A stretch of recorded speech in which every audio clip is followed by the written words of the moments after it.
C'est parti. C'est parti.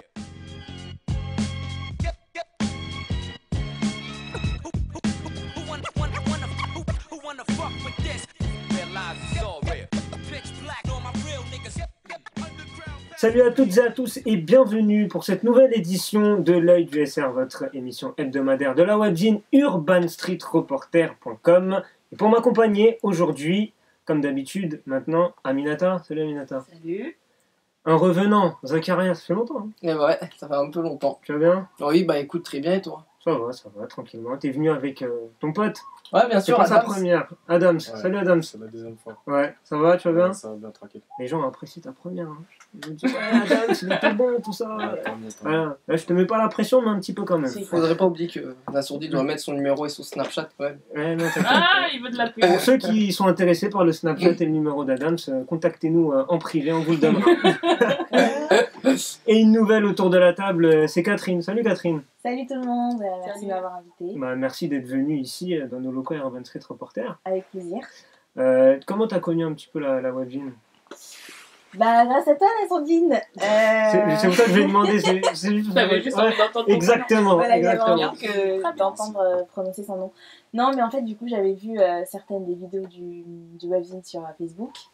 Et puis on s'est rencontrés la dernière fois Astin, à Stein à l'occasion de l'avant-première du film à voix haute. exactement. Et du coup je lui disais ouais je kifferais participer à l'émission et tout. Donc il m'a dit ouais c'est ouvert à tous. Donc me voilà aujourd'hui. Exactement. C'est vrai qu'un film à voix haute qu'on vous conseille de regarder. Il sort au cinéma au courant avril. Courant Ouais. avril, il sortira. Donc, c'est vrai que nous, on a eu la chance de le regarder en avant-première. Alors, au programme de l'émission d'aujourd'hui, retour sur le débat des présidentielles. Justement, ce sera avec toi, Catherine. Et ensuite, on va parler du spot publicitaire contre la discrimination envers les Asiatiques diffusé il n'y a pas longtemps sur les réseaux sociaux. C'est Zakaria et Adams qui se sont penchés sur la question. Et bien évidemment, en fin d'émission, le flash info de celle qui me dérange, c'est Aminata. Elle n'a pas voulu. J'ai rien fait. Hein. Elle a pas voulu donner ses T'aimes trop informations. m'attaquer, ça. Truc de Non, mais tranquille, c'est. Tranquille, ouais. Tranquille, tu Ouais. déranges, tu déranges. Non, tu déranges aussi. Hein? Oui. Ouais, non. vas-y, continue. Pas trop. Là, elle a la place d'Ibrahim, elle a le même comportement qu'Ibrahim. Voilà, c'est décidément T'as cette entendu, place-là. Ibrahim Voilà quoi. Ibrahim, Très on bien. te salue bien évidemment. Voilà, on terminera l'émission. Là, tu m'as perdu avec tes bêtises. Là, dans J'ai le rien dit, j'ai rien fait. Alors, vous pouvez bien sûr nous suivre sur les réseaux sociaux avec notre Facebook Urban Street Reporter, Twitter, Instagram, USR-8 officiel, le Snapchat USR officiel. Drito, tu viens pas faire le ajouter-le. Vas-y, viens. Drito, il est derrière la caméra aujourd'hui. Vas-y. Je vais comme une star et tout. Bon, tout le monde tape, hein. Allez. Ajoutez-le, ajoutez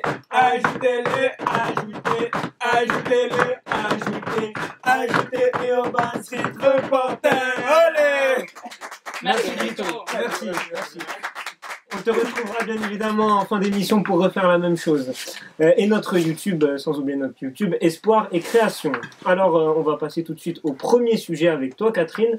Et tu t'es intéressée au débat des présidentielles qui a eu lieu la semaine dernière. Oui alors non c'était pas la semaine dernière c'était lundi. Oui, mais vu que l'émission sort lundi... Ah oui, voilà. Merci, Catherine, de... Ça, on le garde. Non mais C'est putain mais collector.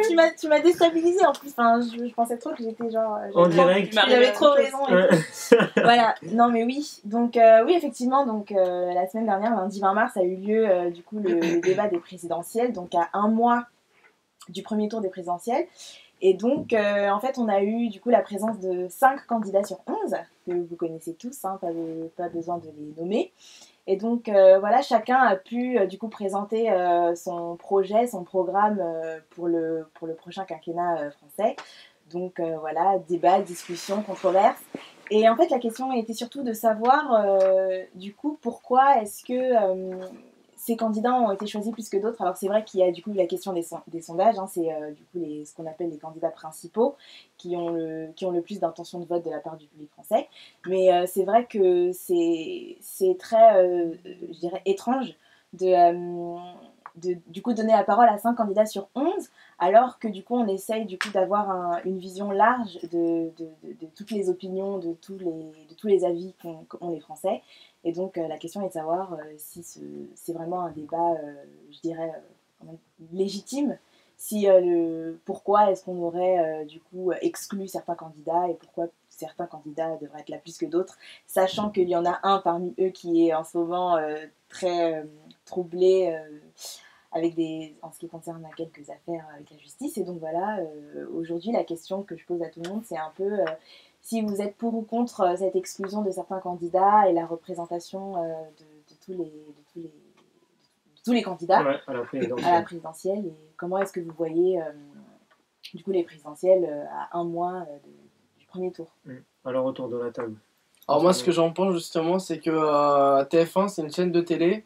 Elle n'a pas pour ambition de faire 5 heures, 4 heures de débat. Avec 11 candidats, c'est extrêmement difficile de tenir un débat longtemps. Surtout qu'en plus, est-ce qu'on va vraiment regarder ce débat? Soyons clairs. Même si on est pour... qui va regarder un débat de 5 heures avec... Il y a quand même une très grosse audience, hein, 9,8 millions de téléspectateurs ont regardé. Et combien ont décroché après 20 minutes, 30 minutes, 1 heure, 2 heures, 3 heures? Je sais pas, mais il y a même eu un pic de 13 000. Oui, à 21h quelque chose. Quand même. Ouais. Elle a répertorié l'heure, 21h. Exact, je suis au taquet. Travail à médiamétrie, Catherine. Exact. C'est limite une tradition, donc ces débats. Voilà, mais après 5 heures de débat, avec 11 candidats, après on peut raccourcir. Mais le truc qui fait qu'on peut raccourcir, c'est que ça donnera moins la parole aux 11 candidats justement. Ouais. Il faudra raccourcir les temps de parole, etc. Et au final, un candidat n'aura pas la possibilité de développer au maximum ses arguments. Ouais. Moi je suis pas entièrement d'accord parce que tous ces candidats qui veulent être présidents, ils ont leurs 500 signatures. Ils ont tous eu leurs 500 signatures et je pense que juste ça devrait être pris en compte et que voilà, eux tous mériteraient d'être représentés, quoi. Pas ça, plus que d'autres. Ouais, c'est pour ça que je parlais de légitimité tout à l'heure. Ils ont tous le droit d'être là et de défendre leurs idées. Après, je pense que le format, tu parlais du format qu'il faudrait raccourcir pour que tout le monde puisse parler. Mais en fait, eux-mêmes ont été frustrés du coup du format parce qu'ils sont 5. Mais même là, ils peuvent pas du coup exprimer toutes leurs idées parce que c'est réduit. Il y a plein de sujets qu'on brasse comme ça. On parle de terrorisme pendant 1 minute alors que c'est le sujet à la mode entre guillemets en ce moment. Donc, le débat de base, ces débats présidentiels, ils sont organisés pourquoi? Pour que nous, dans notre tête, ça soit plus clair. D'accord? Donc avec 11 candidats, je peux te dire que... Et il y en a quelques-uns qui ont le même programme, ça va nous embrouiller encore plus. Au final, ça va pas D'accord, donc en fait, il faudrait réfléchir au format du coup de ce débat-là. D'autant plus que tout le monde puisse... Et le faire peut-être moins tard du coup, parce que même ce débat-là, il a terminé à quelle heure? 1h, minuit? Ouais, minuit, c'est terminé. D'autant plus que par exemple, tu as des candidats qui s'appellent Jacques Cheminade, ils ont eu 0,2% à l'autre présidentielle.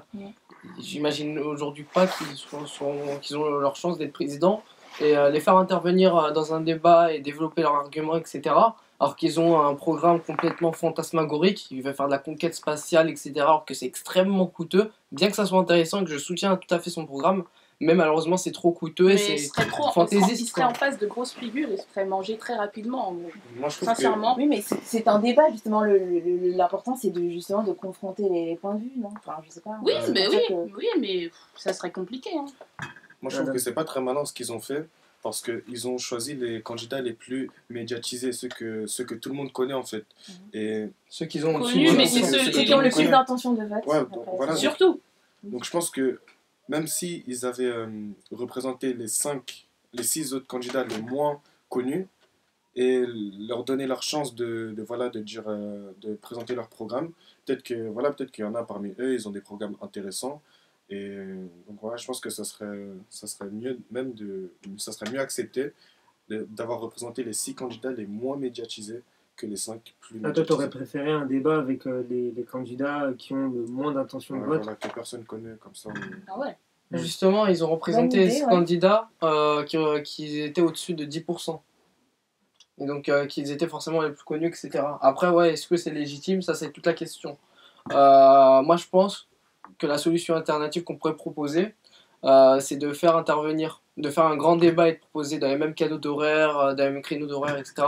Un débat pour les grands candidats qui sont au-dessus de 10%, et afin d'avoir une égalité, c'est de proposer un autre grand débat, mais qu'avec les petits candidats avec moins de 10%. Mais ça aussi, ça va parler, tu vois. Ça aussi, il y aura des gens qui seront pas d'accord et dire pourquoi on va pas te mêler au plus grand, etc. nous aussi on veut débattre avec les autres, tu vois. Et bah, il faut avoir 10%. Et Bah, donc, et de faire ils vont quand marcher. même, mais ils vont quand même, il y aura quand même des polémiques sur C'est ça. ça, faire Dans un tous les cas, tu mélange, auras des peut-être polémiques. un mélange entre Bah oui. petits et grands candidats. Parce que si tu les sépares, là, tu ne fais qu'augmenter en fait leur. Est-ce qu'aujourd'hui on n'est pas dans la politique des sondages et on sait qu'aujourd'hui les sondages, vu ce qui s'est on y croit passé, plus trop ouais, avec vu ce qui Trump. s'est passé récemment, même avec Fillon et Hamon, hein, Ouais. en restant en France, c'est vrai concernant les primaires, c'était pas eux les favoris de ces Ouais, Surtout primaires-là, Hamon. surtout Hamon et même Fillon hein, qui était troisième pendant très longtemps. Est-ce que TF1 n'a pas aussi succombé à la politique des sondages? Bah, je pense qu'il y a la politique des sondages, mais il y a aussi, je veux dire, tous ces candidats qui ont de grosses intentions de vote, c'est aussi des personnages qu'on connaît. C'est-à-dire que c'est des anciens du gouvernement, c'est des anciens ministres, et donc forcément ils ont plus de prestance que quelqu'un qui sort juste, je sais pas, de sa commune ou quoi. Donc c'est aussi un peu les stars de la politique, quoi. Mais Donc, vous savez qu'il y a des candidats qui se présentent à la présidentielle, ils le font en sachant qu'ils ne vont pas gagner, mais c'est juste pour se donner, se faire voir un peu, et puis peut-être pour évoluer Par ensuite. conviction aussi. Voilà. Par C'est conviction aussi. ah, tel on me voit maintenant, je vais pas gagner forcément, mais peut-être que je vais arriver à être député ou un truc comme ça. Zoltan Istvan, qui est un candidat transhumaniste de l'élection américaine en 2017, en 2016, il avait fait ça justement, c'est-à-dire de se représenter, même s'il a aucune chance de gagner, au moins il gagnera en visibilité, justement, Voilà, de par c'est les juste médias, ça. etc. Parce que lui pourra dire, bon bah moi je me suis présenté à l'élection présidentielle, ce qui n'est pas une caractéristique que tout le monde a. Merci Zacharia pour cette conclusion, un petit clin d'œil à l'élection américaine comme toujours Zacharia. Dites-nous, vous qui nous suivez sur Urban Street Reporter, si ce débat des présidentielles, d'ailleurs c'était une première, un débat comme ça avant le premier tour, si ça vous a plu ou pas. Alors on va passer maintenant au deuxième sujet avec vous messieurs, Adams et Zacharia, vous allez nous parler d'un spot qui a beaucoup fait parler sur les réseaux sociaux. Effectivement, un clip a été réalisé par des dizaines de Français issus de l'immigration asiatique, avec entre autres Raphaël Iem, journaliste chez MTV ou France O, qu'on a d'ailleurs interrogé chez Urban Street Reporter Et il y a son magazine La Fumigène. 1 an, et en plus de ça, il y a effectivement son magazine Fumigène qui est extrêmement bien. La chanteuse Ongun ou encore le rugbyman François Trinduc. On va le connaître en sport. Le but de ce clip est de lutter contre le racisme touchant la communauté asiatique. Pour cela, le clip montre que les Français d'origine asiatique ont aussi réussi à devenir des journalistes, des entrepreneurs, des génies en algorithmes, etc. Le clip montre aussi que la communauté asiatique venant de pays variés ont connu des épisodes de colonisation. Enfin, le clip déconstruit les clichés racistes comme quoi tous les Asiatiques seraient chinois, qu'ils parleraient chinois, etc. En effet, la communauté asiatique est victime de racisme. Dernièrement, 3 hommes ont tué Zhang Shaolin, un couturier de 49 ans qui s'opposait au vol du sac de son ami. Et même si le mobile du racisme n'a pas été retenu, les coupables ont affirmé qu'ils ont volé Zhang Shaolin car les Asiatiques sont plus riches.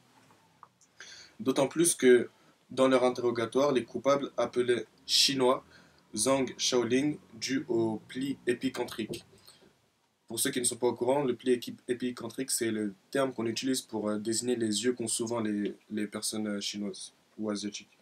Donc cette affaire révèle que les préjugés racistes restent tenaces et font des victimes.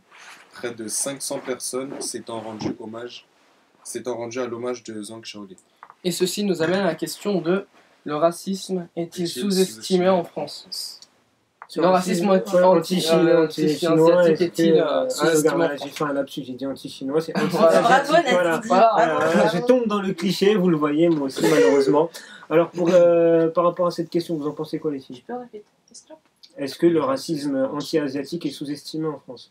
Ouais, quand même un peu. Hein. Parce que quand on parle racisme, tout de suite, c'est un noir face à un blanc, mais le racisme il existe sous plusieurs formes, dont celle concernant les Asiatiques, et franchement, je les soutiens. Et ouais, j'avais partagé cette campagne sur Facebook, et il faudrait que plus de personnes s'y intéressent, et voilà, c'est important. Bah moi je veux dire que ouais, je l'avais carrément sous-estimé le racisme anti-asiatique, parce qu'avant de voir ce spot, je pense qu'on a tous plus ou moins entendu des blagues sur les Asiatiques, mais j'avais pas imaginé qu'en fait ils peuvent aussi vivre ce que nous, les Africains, ou ce que même les Maghrébins peuvent vivre. Ça a la même ampleur finalement, et c'est vrai que j'avais pas du tout vu ça comme ça, et c'est intéressant. C'est intéressant de se poser la question et de partager l'info. C'est vrai qu'en plus, c'est un racisme assez spécifique parce qu'il ne touche pas des personnes à une couleur de peau particulière. Les Asiatiques sont des Noirs ou des Blancs ou des gens un petit peu métissés. Mais en l'occurrence, c'est dû à leurs yeux. Peut-être que c'est dû à cause de ça qu'on a du mal à avoir du racisme. Ouais, bah oui, parce que finalement, le racisme, c'est souvent limité à la couleur de peau. Et les Asiatiques, bon, on pourrait dire que ce sont des Blancs, mais avec des yeux bridés, si on schématise un peu. Et donc, ouais, c'est pour ça que moi, j'avais pas vu ça comme... j'avais pas imaginé qu'ils pouvaient être aussi touchés par le racisme que d'autres communautés. D'autant plus en plus que le pli picantique, comme on dit, il est présent aussi au Maghreb, etc. Et dans pas mal de zones où il pourrait y avoir du vent depuis des siècles où des populations ont vécu là-dedans. La sélection naturelle a fait que... les mutations génétiques ont fait que les populations, pour résister au vent, etc., ils ont dû plisser les yeux. Et donc, à ce niveau-là, un Maghrébin qui, comme souvent, peut avoir des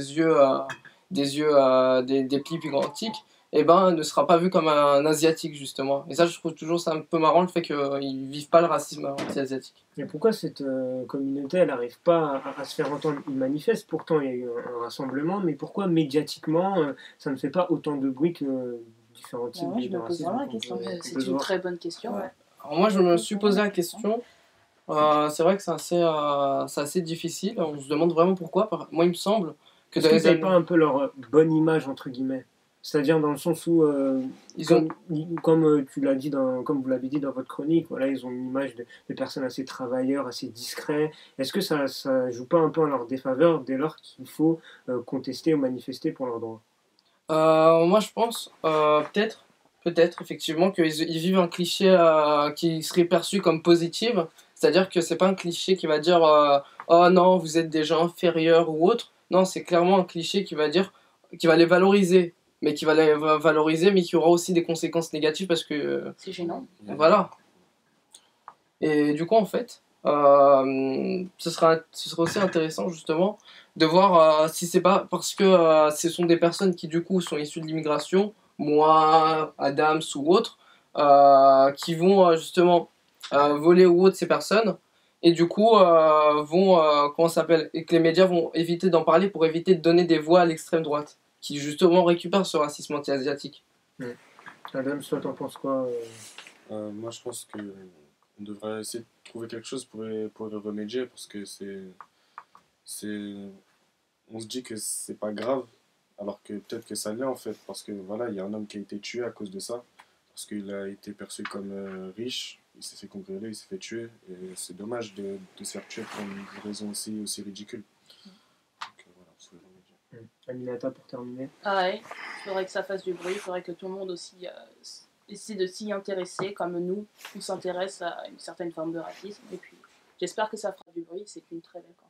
Oui, une campagne qui est encore disponible hein, sur Facebook, donc n'hésitez pas à la partager sur les réseaux sociaux et dites-nous ce que vous pensez du racisme anti-asiatique. Alors, pour terminer cette émission, Aminata, le flash info, elle a gardé ses infos là, on lui a Oh, c'est demandé pas en des infos, antenne. c'est juste que j'aime pas quand on me demande ce que voilà. Ouais, vas-y. C'est pas des infos très amusantes, hein. Il y a Ouais. eu l'attentat de Londres, donc à Westminster, il y a eu 4 morts et une quarantaine de blessés, donc les lycéens du lycée français, À Concarneau. oui, qui étaient en voyage scolaire, sont rentrés, du coup je pense que c'était jeudi dernier. Ouais. Voilà. Et ensuite, Joe Wilfried Tsonga qui est devenu papa. Un Genre de joli petit tennis. garçon, il a Ouais. mis un petit cliché sur Twitter, très très mignon. Et puis c'était la raison pour laquelle il n'avait pas participé au tournoi de Miami. qui se Miami, déroule en ce moment. effectivement. Ouais. Ensuite, nouvelle série qui est sortie sur Netflix, Iron Fist. Regardez comme ça. Rito, derrière la caméra, elle est contente. C'est son information, je crois. C'est la nouvelle série Marvel qui est sortie sur Netflix. Et donc, Ah, c'est l'affiche qu'on voit Ouais, partout, dans les là, voitures, métro, ouais, partout. dans le métro, ouais, bah, effectivement. voilà, Et, très belle série qui ouais. vient de sortir et que je conseille à tout le monde. J'aime. Regardez-le. Ah, tu es fan de ce genre de série, Adam? C'est Marvel et tout, hein. Ouais. Ok. Et petite nouveauté sur Facebook, Messenger, les réactions qui débarquent sur Messenger. Donc c'est les mêmes réactions que tu trouves sur les publications, le cœur. D'accord. Sauf que là, ce sera pas le cœur, ce sera l'emoji avec les yeux en cœur, etc. Bref, ça arrive sur Messenger et du coup, on pourra réagir sur des images, sur des gifs, etc. Donc, C'est quand ça? Bah, c'est maintenant. C'est vrai? Ça vient de sortir. Ok. Faut mettre à jour et puis voilà. Merci Aminata Mais de pour rien. ce flash info, enfin pas ce flash info, son retour sur l'actualité de la Oui. semaine. Voilà. Ouais. Merci. Faut C'est pas dire plutôt flash ça. info, voilà, parce que C'est flash ça. info c'est en direct. Merci autour de la table de m'avoir accompagné pour cette 20e œil du SR déjà, et on en a déjà fait 20. Bravo. Merci à Drito derrière la caméra, même si là il nous calcule pas trop quoi, mais je sais que C'est voilà. une star, elle a pas notre temps. Non mais aujourd'hui Drito franchement il a fait le travail de l'ombre, c'est lui qui a installé tout le matos, donc voilà. Un petit coucou à toi Drito, on peut l'applaudir, on peut l'applaudir. Il est content, il est content. Bien évidemment, vous pouvez nous suivre sur les réseaux sociaux, je le répète encore et encore, Urban Street Reporter pour le Facebook, concernant Instagram et Twitter USR-8 officiel, le YouTube Esport et Création, Drito, allez, viens. Urban Street. Urban Street. Faut ajouter, faut ajouter, faut ajouter, faut ajouter. Il faut partager aussi. Merci Drito, on l'applaudit, on je- l'applaudit. Merci Drito, c'est vrai qu'il veut toujours innover, c'est bien d'innover. Ça se trouve, voilà, ce sera peut-être le nouvel hymne de l'œil du Bah, il SR. faut voter, on va voir lequel, jingle. l'ancien Oui, bah ou dites-nous justement, vous celui qui nous d'aujourd'hui. suivez, exactement, lequel préférez-vous le ajouter les classiques ou le nouveau avec le tam-tam là. Donc dites-nous Le celui que... tam-tam? Non, c'est pas un tam-tam, C'est un gem. c'est un djembé. Un djembé. C'est un djembé, excuse-moi, Katia. Elle m'a regardé genre tam-tam tam-tam Précisez. Elle m'a regardé ça. Merci de nous avoir suivis pour cet œil du SR. On se retrouve dès la semaine prochaine. Salut à tous. Au revoir. Salut tout le monde.